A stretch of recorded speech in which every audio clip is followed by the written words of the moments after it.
I had my first big awakening when I was 33.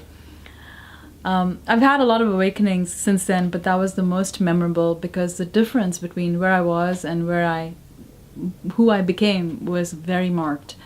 I was living in Chicago. I was married. I had a business and a business partner and a small son, 3 years old, but life seemed empty and meaningless, and I just knew that something had to change in my life. I didn't know what it was, but I felt quite a bit of anguish about it, and I knew it had to change.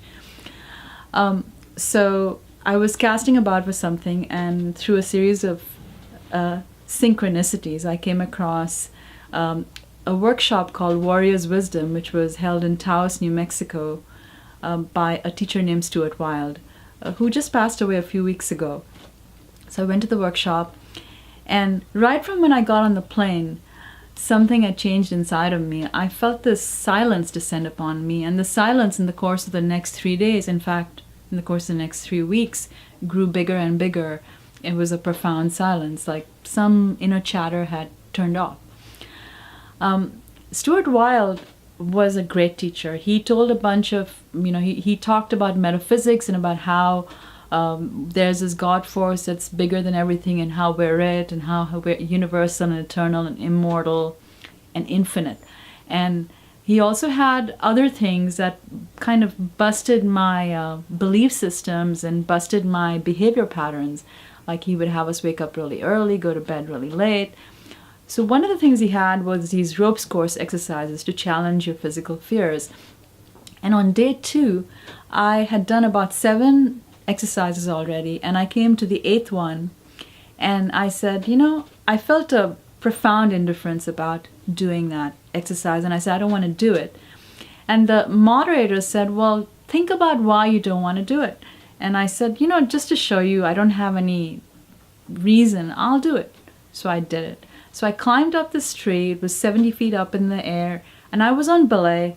And the object of the exercise was to walk across a tightrope that was, maybe about, I don't remember, 400 feet, and tied to a tree on the other side, go ring a bell, and then jump off.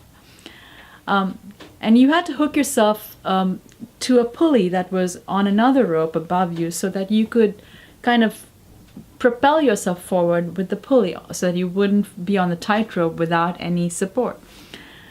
Well, I hooked myself on the pulley. I had gone about 4 steps into the tightrope, too far to go back to the tree, and the pulley got stuck. I couldn't move forward and I couldn't move backwards. So I stood there for a while. My arms were aching.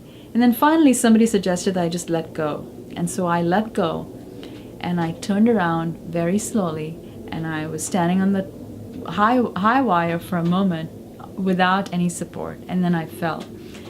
And when I fell, my whole life flashed before me, and I saw all the ways in which I tended to hold on to things that weren't supporting me anymore in everything in my life.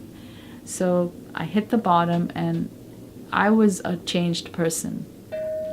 Next day, we did a fire walk, and at the end of the fire walk, this ecstatic blue electric energy kind of woke up in me. It was literally singing through my body, and I knew that this was our natural state. This is how we're supposed to feel as human beings.